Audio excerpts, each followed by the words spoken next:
Hello, and a very warm welcome back to the Gimme Wrestling Podcast. My name is Ant, and this is... Oh, that was hotter than I was expecting. Ollie, hi. Because everyone loves to come to a video and receive a slurp.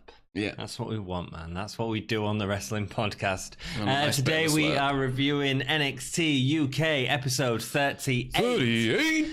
10th of April, Coventry. Again, I think this is the last episode in Coventry. Yeah, I think so. They were so good, man. They were great. The crowd was awesome. Props to Coventry for all the episodes that have been filmed there, because you guys made were it, an man. awesome crowd. You made it. Starts off with a video package of Tony and Ginny, including a load of footage from the May Young Classic, but also a lot of footage from Progress and their feud there. Yeah. Good. Ginny's search to be the centre of attention continues and is going to be the main event of this episode. We also have a title sequence, which has changed a lot. It's changed, doesn't it? Did you notice that? Yeah, I did. I wrote that down. The opening has changed again. Yeah, a lot of Walter. Well, I guess they had to change it because Pete Dunne had the title in the last one. Why? What's happened to Pete Dunne on the title? Who knows? We have a video that's just up, the video before this, which is our review of that specific match on the TakeOver card. Wow, we've got some opinions on that. Yeah, it's worth a watch. Yeah, it is worth a watch. So check it out if you are interested. Cool. Obviously, this was filmed before TakeOver happened as well, because it's still in Coventry. Yeah, which is how we know that none of the commentary is done live at all. Because... they were talking about TakeOver in the past tense. Yeah, but then they didn't try and like green screen them into the background of the crowd this time. So, they didn't. Yeah, good for them. Commentary, we're talking about the title change a lot. So we had the Pete Dunne and Walter match, and we talked about that and what we see the future for the title in that last video. So go check it out. If you are enjoying the videos, please like, hit, comment, comment. Hit comment, just hit it. Just hit that comment. Hit that. And just write comment. Like the video, it really helps us out. And if you want to support us, you can go to Patreon, Redbubble, but going to Facebook and Twitter also helps us, and Instagram also helps as well. Let's go into the episode. Travis Banks versus Kassius Ohno. Oh no. Oh yes. Won't let go of Travis Banks' arm at the start of the match. Banks can't put Ohno down with a run on the ropes. He invites Ohno to try. Ohno ends up stomping on his foot instead. Dastardly. Dumb. Not hated it.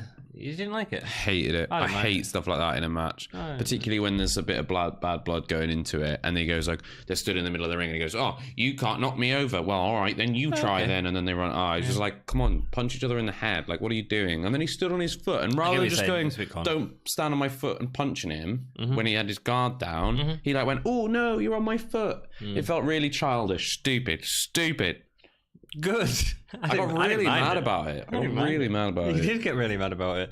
It's just dumb, man. Like it just. I know. I get what you're saying. It felt really dumbed down, and I don't like that because both of them are so good, and the rest of the match was so good. And we're going into a serious feud. And no, I see what you're saying. Banks tries to dive to the outside, but Ohno stands firm and delivers a big boot instead. It was nice as Ohno lifts Banks onto the apron and delivers what was like a punk kick to Ohno. That was really, really hard hitting. He then goes for a double stomp onto Ohno's back, but misses and ends up getting pushed into the ring steps. Again, I get what you're saying. There wasn't enough force in that. It didn't feel as big a spot as it should have been going into them ring steps.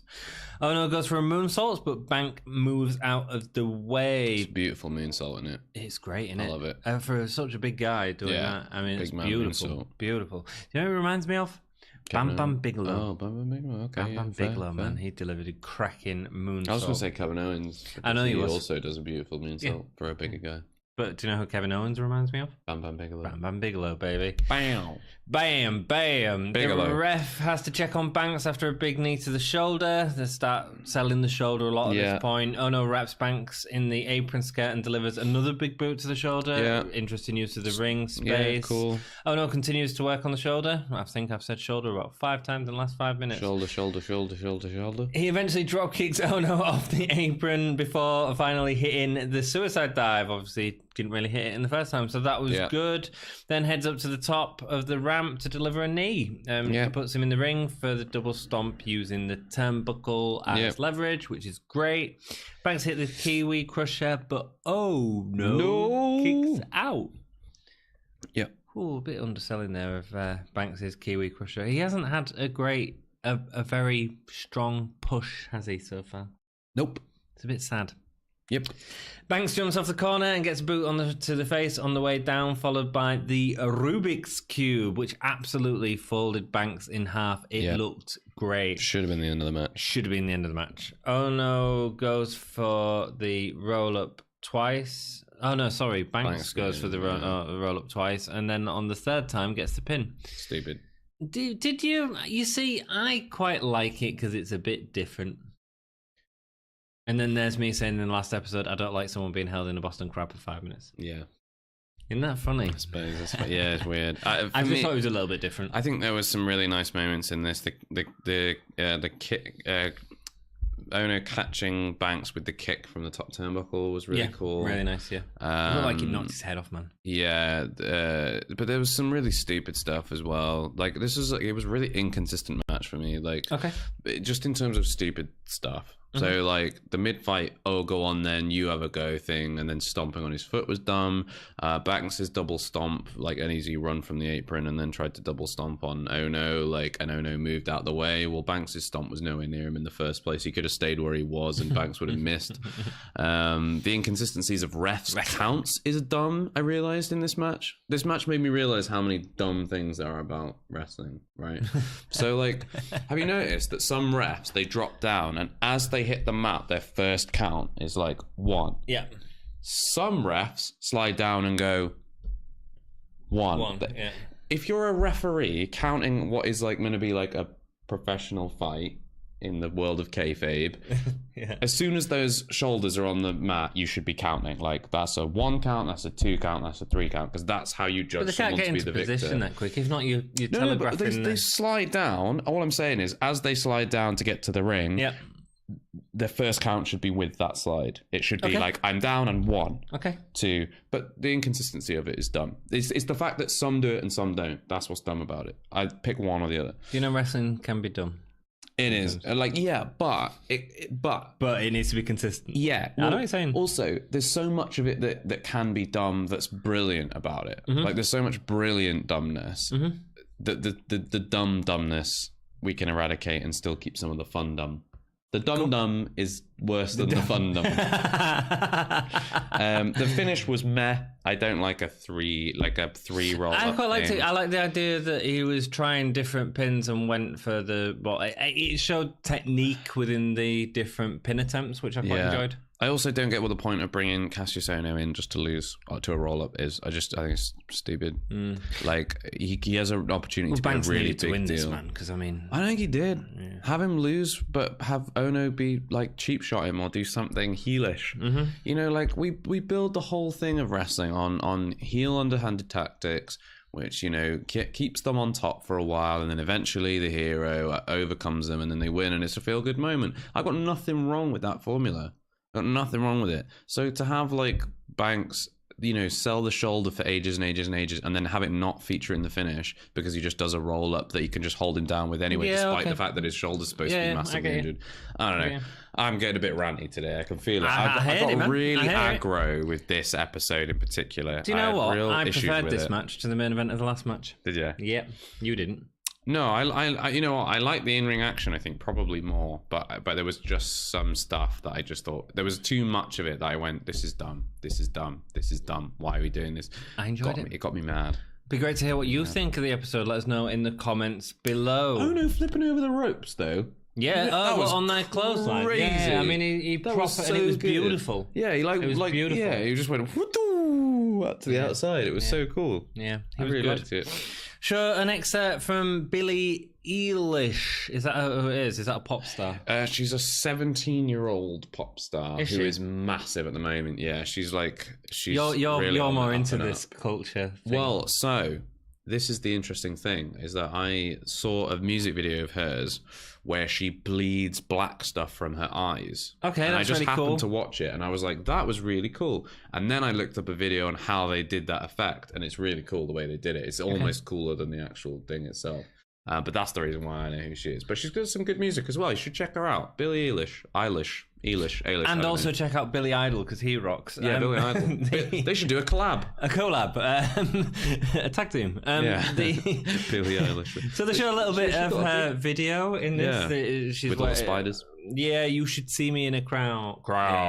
You should see me in a crowd. That's her kind of like, it's that kind of new, interesting, deep women voice thing that is very popular at the moment. It's cool. They had spiders walking all over her face in the video, and you just talked about this cool blood video. Do you know who this should? This should be Isla Dawn, man. Yeah, this should be Isla Dawn. Yes, that's what we need from Isla Dawn. 100% agree. That's such a good idea. We've agreed on nothing in these last episodes. I agree. I saw with it, that. and I was like, why ain't that Isla Dawn? Yeah, repackage it like that. Yeah, take inspiration from Billie Eilish, the 17-year-old music genius. She's a marketing genius. She knows how to market herself. Cool. Well, she looked great. I mean, I was watching it. I was like, Isla Dawn, man. She needs some spiders on her face down the corridor. Down a corridor. Be cool. Highlights from Walter and Pete Dunne at Takeover. Sadness. Hello, darkness, my old friend.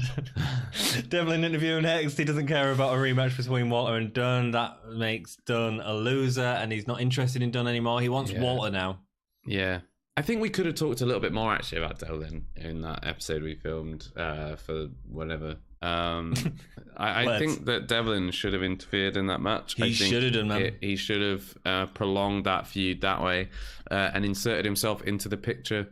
I think that would have been a more interesting outcome. I think it would. I think Devlin as a champion would have been way more interesting. Yeah, and it also might have necessitated Walter joining with the EU. Yeah. You know, there was so much that could have come out of that. I'm just really annoyed that they did that title switch on non-NXT UK television. We want to be building up this brand. Why are we doing all the good stuff on NXT? Hello, darkness, my friend. Killer Kelly versus Piper Niven was next. Oh, more Hello, darkness, my old friend.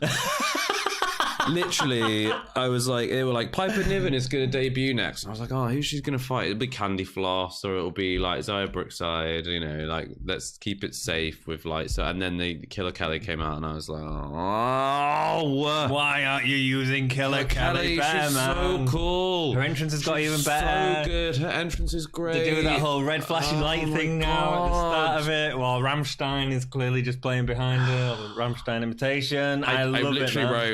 I literally wrote, looks like Killer Kelly's getting buried then. I know, right? I hate it, man. All of it, like this episode, I have so many grievances with this episode. I hate it so much. It's gonna get 0 stars, I'm telling you.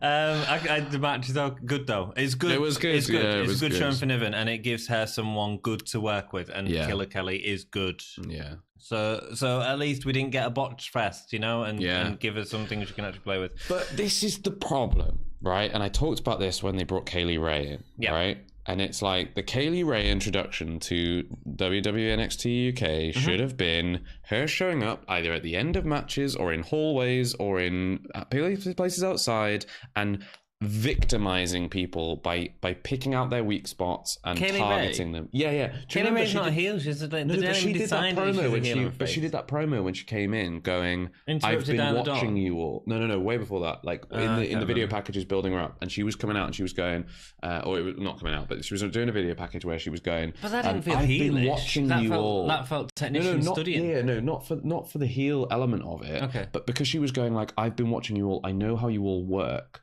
I can take any of you out. Like, I can beat any of you." Yeah. To have her then just come in and go up against Candy Floss in her first match felt such an anticlimax to that. Whereas, bring her in as a heel.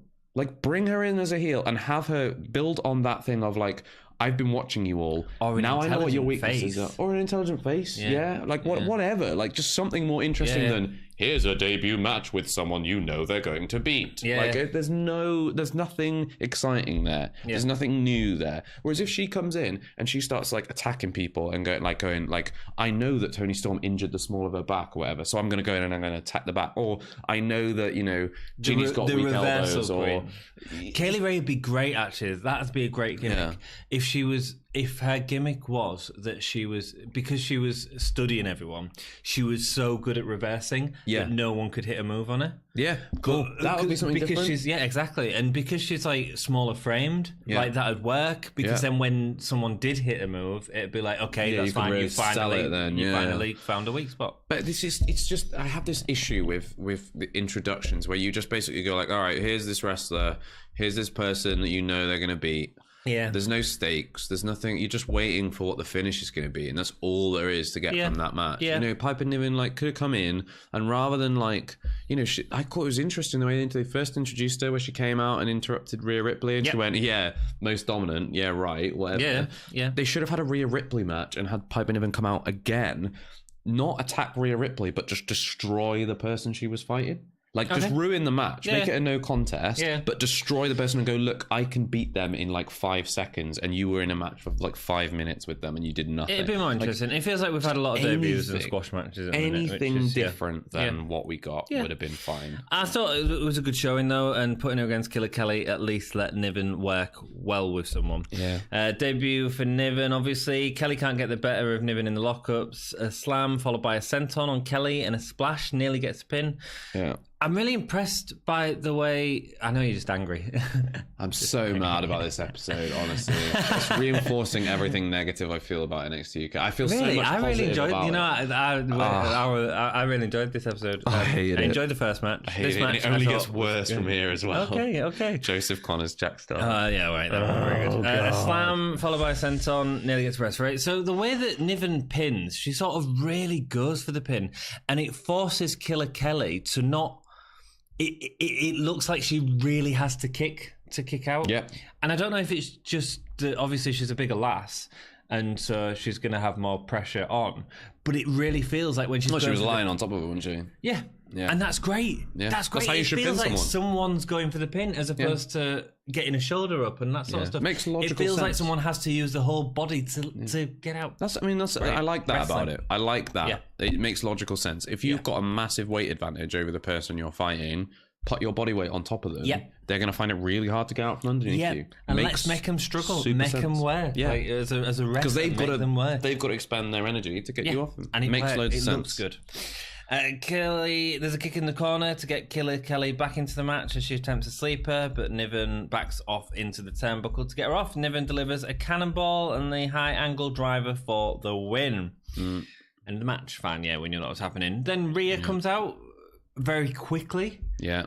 Sluices up to the ring. Niven sees her, catches her just at the last minute, and she sort of stops sharply. Like they do deer in the headlights moment. Yeah, really nice work by both girls here. As Niven sort of goes, right, okay, walks up to the ring ropes, let's go. Leans up against the ropes, invited her in, looks relaxed. Come on, let's go. Really enjoyed that match. Looking forward to really this. Like Piper Niven's work. It makes Rhea Ripley look dumb, I think, or weak, because she's going, no, I'm not going to have any of that. Yeah, she's meant to be dominant, and I wonder what's going to happen. I think Rhea's losing. Scares away. Yeah, I think Rhea's going up to men, though, to be honest. Yes, I don't know what they're doing with Kelly. She's great, but it was a good showing for Niven. It showed us what she could do, and I'm really looking forward to seeing her make ladies work with her in the ring. Yeah, she's a great worker. She's a really good wrestler. I'm excited to see what she does, but I'm really uninspired by her introduction. Cool. Interview with Mustache Mountain from last week. We're excited to represent at WrestleMania weekend. I didn't get what it was building to. Yeah, and this is, God, every single bloody segment of this match. Anyone who's joining us for the first time ever this episode, they're going to think that I'm the most negative person in the world. You are. I am normally so positive. You are. But, oh my God. Okay, so what is the point in wasting time, right, on a show where you've only got an hour, you've got a big roster, you could have highlighted anything. What is the point of showing an interview from a week ago from something we've already seen. Well, I think that doesn't build anything. They're alluding to the Worlds Collide thing, which I don't think they've specifically chosen when they're showing it on the network. I think they've just announced that they're showing one part, the next part of it on Sunday. Yeah. So I think that's what it was there for. But you're right, it didn't build up to it because it wasn't clear at all. Yeah, they never. No, at no point they said Worlds Collide. No, they said we're looking forward to performing at WrestleMania weekend. And what we saw them perform at WrestleMania weekend up to this point has been absolutely nothing. Yeah. Yeah, and I so agree. they did a promo bigging up something that had already happened that we're now not going to see for. And that we know they didn't. That we know that they didn't do anyway. So what's weird. What was the point? So that Gibson promo next says that that he should be there to support Liverpool Football Club. Do you follow soccer? What are you laughing at? A little bit. I just remember you saying that you like to use the word soccer to annoy people at work. I don't really follow it. I followed it a few years ago when Liverpool at Liverpool. I think them and Man City are like vying for the title at the moment. Vying for the title. They're having a fatal four-way with Man U and Tottenham. That'd be great. Out of all the soccer teams. Well, it's a big deal at the moment. I think because Liverpool haven't won it for like 26 years or whatever. Really? Something like that. Like a long time. Good. They used to have a Liverpool football top. They won when they were sponsored by Candy. Oh wow! I think I had one because my dad's from Liverpool. I had Carlsberg. Yeah, Michael Owen 2000 and something. I think. Yeah, no, my man was Ian Rush era dude. Oh wow! Yeah, man. Yeah, mustaches. Yeah. What are we talking about? Last time, Johnny Saint offered the titles, but this time they make a challenge without the titles online. Was that might have been at WrestleMania weekend as well? I don't know. It was a bit unclear. Yeah, nothing was clear. They were building stuff that happened that we've already maybe seen or maybe not seen, and just more like blah blah blah blah. No, I get it. Jack Stars versus Joseph Connors next. Oh my god, Jack it Stars gets worse and worse. Comes down with a so cape negative on. Today. I'm so sorry. No, it's all right. But you're not going to be negative about the end of the match because the last match because you can't be. You're not allowed to be. You're not allowed to be. I will hit you. Jack Stars comes down with his cape on. Da, da, da, da. I hope he gets sucked into an airplane vent. That'll teach him to wear into a cape. A black hole. Yeah, because they've just recently seen photos of there's a class meme though that I've seen, which is that, and then like there's a picture of a guy without his glasses on, and then it's like cuts to him with his glasses on, and it's just a hob. Like a black hob with a ring of fire around the edge. That's it. And it actually genuinely just looks like a hob out of focus. I have a challenge for you. Go on. Because you're a Photoshop genius. Oh, yeah. I'm going to ask you to create an image of the black hole with Jack Stars being sucked into it. You know what? It's going on the Facebook page. I wouldn't waste my time on Jack Stars. And neither should NXT UK. But then people are like, no, I'm joking. He's great. Like he had a really good fun match with Walter where he got smacked around the ring. I'm just negative like he's today. Still bruised, man. I just, I'm just in a negative. Yeah, he's actually really good. He's just he's agile. Stars tries to get flippy and escapes Connor's arm wrench, and it works. Connors gets his double foot stomp followed by a shoulder barge off the top rope. Elbow drops, give a chance for Connors to talk a little bit. Yeah. You think you can beat me? You think you can beat me? No, and no one else does. No. After the third drop, he instructs the ref to ask if he's okay. That was fun. Nice, that was good. Nice that was funny. Ask if he's okay. Yeah, I liked it. Cool. I mean, I like Connors. Yeah, I like Connors. It's just, this is awful. You've got him against Jack Stars, right? This could have been an opportunity to do something interesting. I know you're going to say it's not because it's Jack Stars, but it was. He could have pushed that toy gimmick into something else. Yeah. He could have done something. Yeah, this is the thing. Like, something. That's absolutely my issue. Yeah. Is if they'd had something about it that had been interesting or different, great. But all it was another person that we knew wasn't going to win going against someone who kind of needs to maintain their heat a little bit, but they're not really got any plans for. So it adds up to a match that means nothing for nobody. Who cares? What's the point? Why is it on the show? He should have got his nutcracker out, put Jack Star's testicles in it, chomped down. Yeah, you would have been dressed him up, like knocked him out, dressed him up like a like a nutcracker, and then cracked his nuts. Why not? That would have been interesting. You know what? I would have watched that. I skipped through most of this match. I just skipped from moment to moment. Tchaikovsky. Yeah. Awesome. A release drop looks okay. Star again uses his agility to avoid Connors, ending in a crossbody, which Connors catches into a don't look down. They don't say down. No, but the commentators do. Nigel McGuinness always goes down. Yeah, because the crowd aren't doing it yet. The crowd will do it. I think it's good. After this run of TV tapings, they probably will. Probably will. It just feels like nothing. I agree with you. Yeah. Connors doesn't deserve his first win in ages against Jack Stars. Do you know what I noticed? There was that bit where he deadlifted him from the ground on one arm. Yep. And I was like, oh, that was like an impressive feat of strength. And then I realised Jack Stars is like 4 foot tall and weighs like 20 pounds. So actually, it was like picking up a dumbbell. It's about as impressive as having Sid Scala doing that. Yeah, I know. He weighs probably like nothing anyway. So do you know who Joseph Connors should have? This is great. Do you know who Joseph Connors should be in a feud with right now? Who? Johnny Saint. Yeah. Johnny Saint and Sid Scala. Cool. He should be in a feud with them.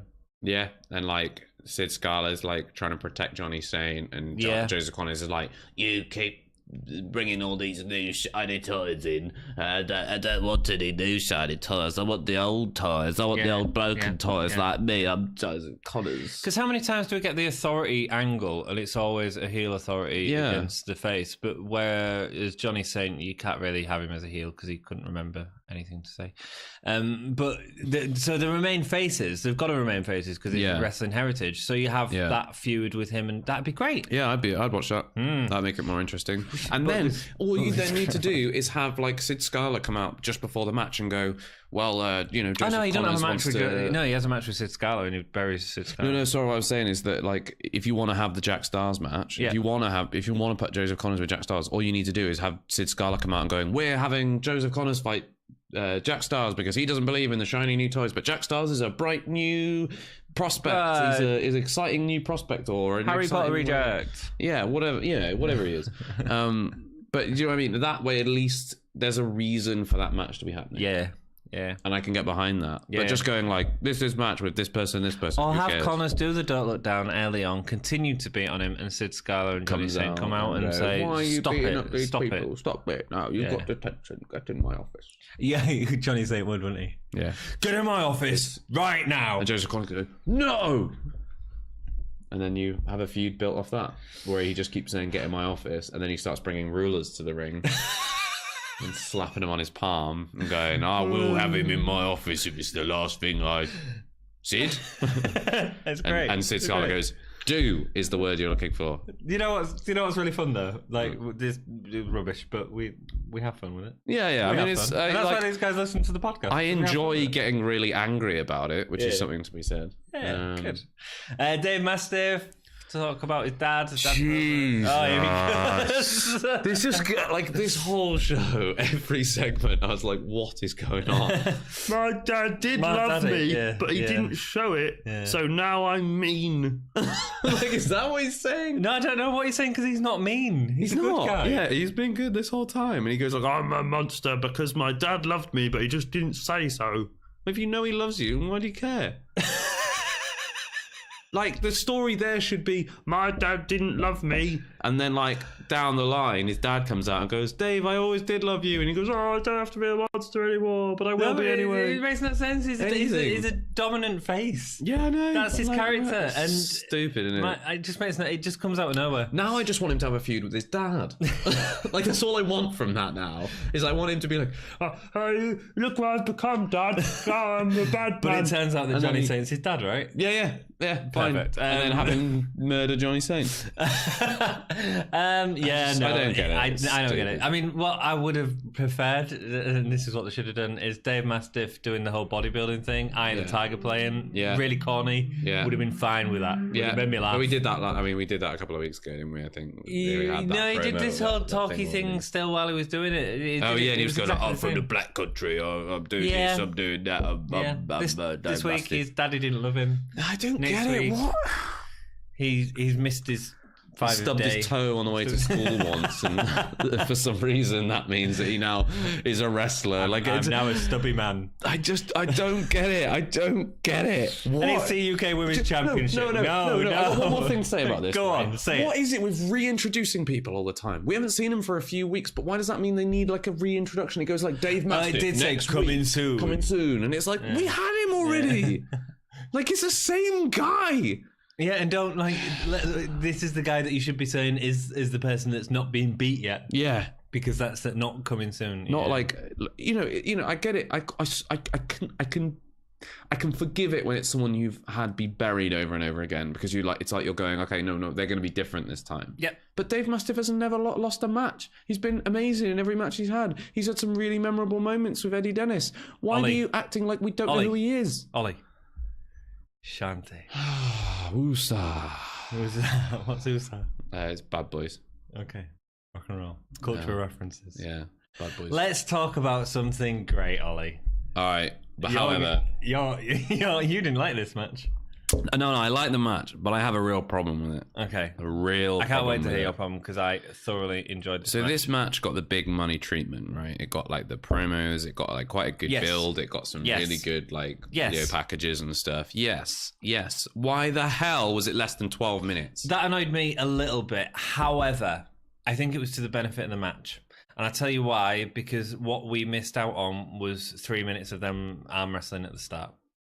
No, we could have had like a takeover level match from these two. Oh, you could have, but you can save it. You can save that. Yeah. It can go on. I hope this better not. If this is the blow-off match, you're getting angry. I'm going to be so mad about this. No, it shouldn't be the blow-off match. Because 12 minutes is not enough for the build that we've had from this. Yeah. And it was really good, but it didn't feel complete.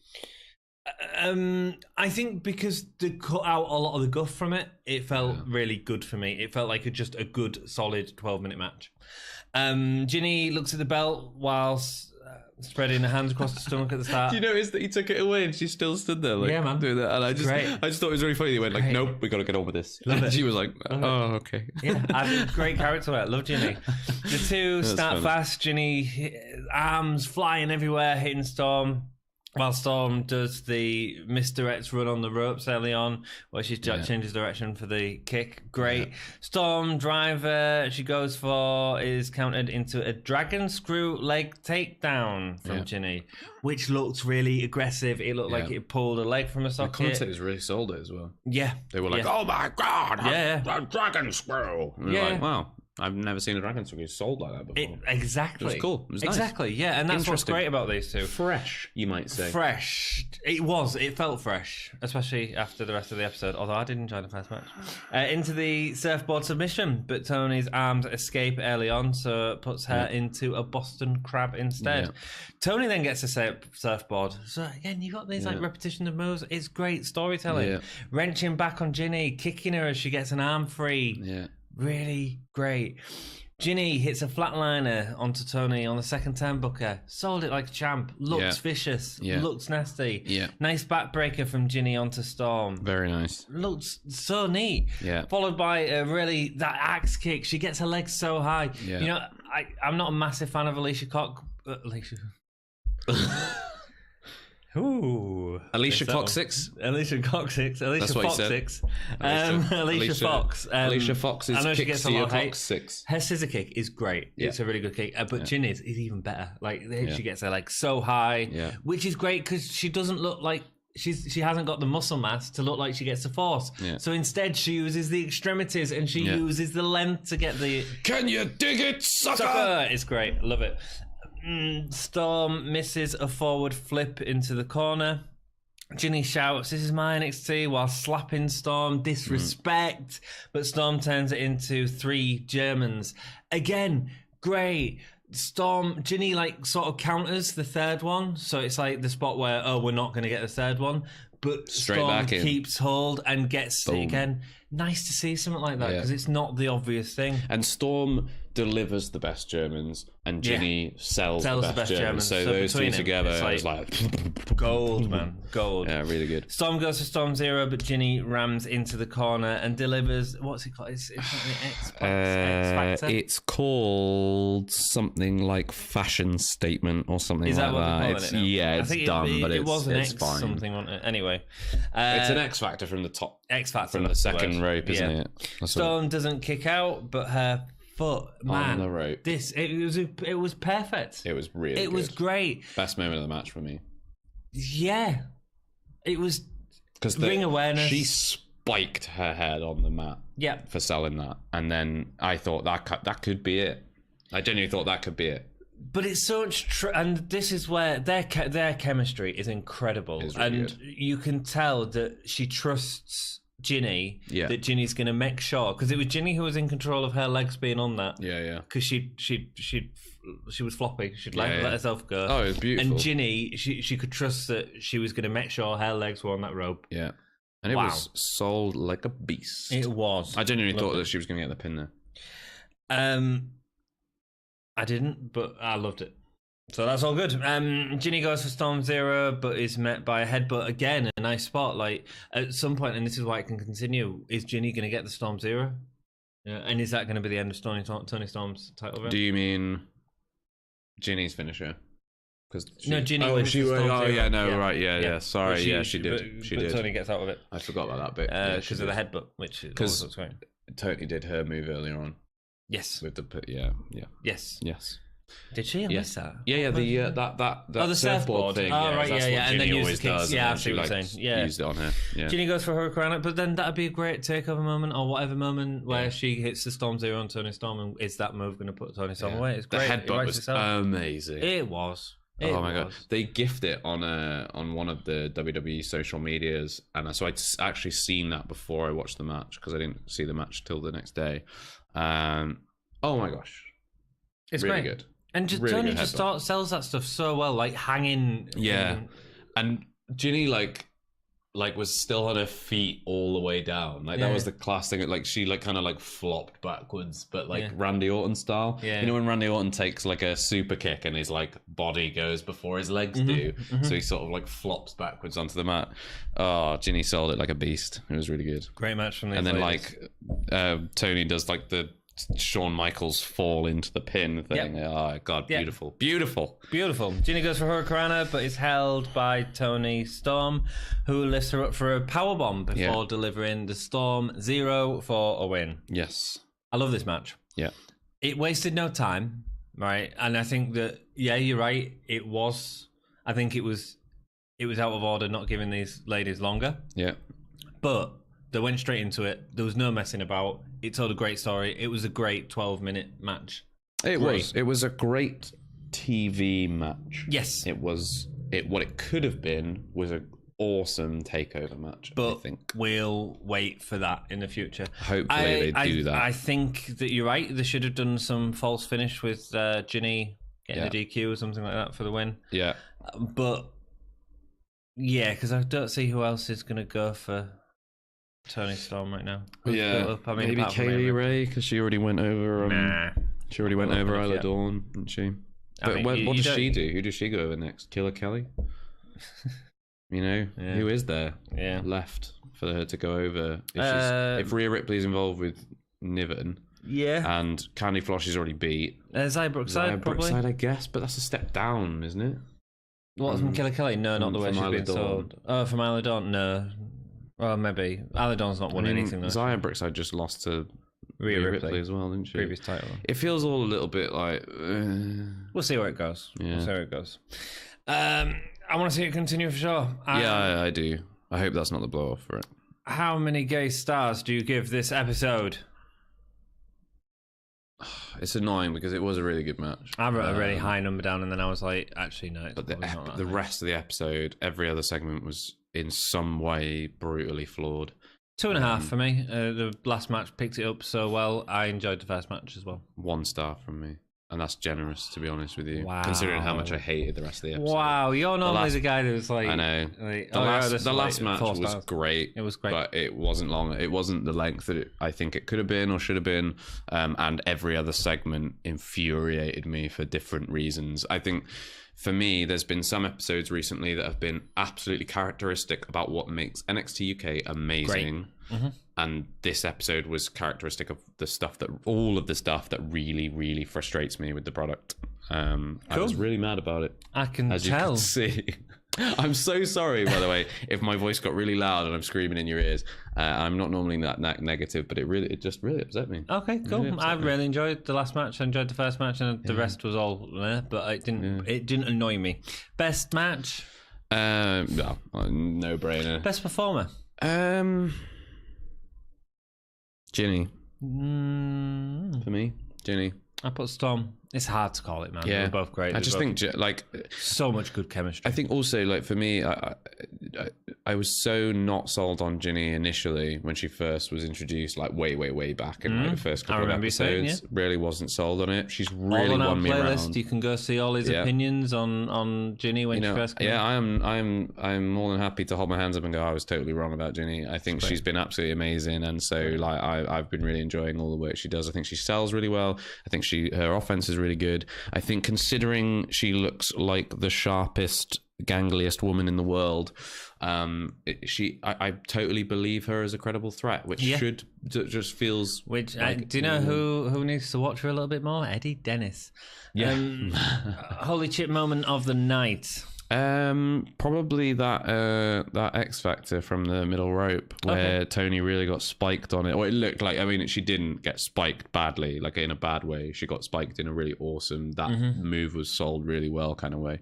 I'm going to go for the third German. After the thing, it was good as well. It was a spot I didn't expect, and I made a sound when it happened. Yeah, like, ooh. I went, oh. I went, ooh, when she got spiked. Oh, yeah, well, yeah. Random little thing, just before we... sorry. Is it just going to be negative? No, it's not. Just something I noticed was, on Tony Storm's entrance video? Yes. She's got umlauts over her O. Yes. Doesn't that mean she should be Tony Storm? I think I might call her Tony Storm from now on. Yeah, then it'd be Mitley Crew. Mitley Crew. Tony Storm. Reference to the umlauts. Yeah, but I mean, that, technically... Tony Storm. That's what I'm going to call it from now on. Dude, you do what you want. Tony Storm. You do Tony. Tony Storm. Tony, yeah. Cool. Rock and roll. Thank you so much for watching us. Yeah. Please, we haven't had any comments in the last few episodes, apart from Manfred talking about the takeover match. If you got out to read it, let us know, and we'll read it out and discuss. Talk about it. We'll talk about it. And if you like the video, helps us out, comment on the video. I've already said that. Facebook, Twitter, Patreon, and Red Bubble. And if you hit the ring bell, we'll notify you when we have new episodes. Keep it tuned, guys. We've got loads of stuff coming out this weekend. Yes. We're looking at doing something, a top 10 list of sorts, but we haven't decided exactly what that is. So keep tuned and keep it. Okay. G-A-H-Y. G-A-H-Y.